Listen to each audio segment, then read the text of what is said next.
बिस्मिल्लाहिर्रहमानिर्रहीम, अस्सलाम वालेकुम। मेरा नाम डॉक्टर अहमद इजाज़ है और मैं सिविलिया होम्यो क्लिनिक्स एबटाबाद पाकिस्तान से आपसे मुखातिब हूँ। मैंने इजी बर्थ के वाले से या वज़ा अमल में आसानी के लिए बहुत सारी वीडियोस बनाई है।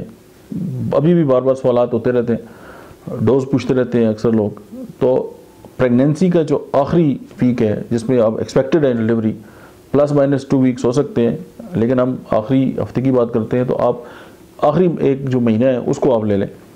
उसमें होम्योपैथी की मेडिसिन पल्साटीला 30, अगर ब्रीच भी है ना तो वो भी ये भी उसको सीधा कर देती है। और अक्सर यही होता है कि आप हॉस्पिटल में जाते हैं तो कहते हैं जी ब्रीच है, बच्चा तो टेढ़ा है, तो उसके साथ तो कॉम्प्लिकेशन है, तो ये होगा, ये करेंगे इंशाल्लाह ब्रीच भी ठीक हो जाएगा।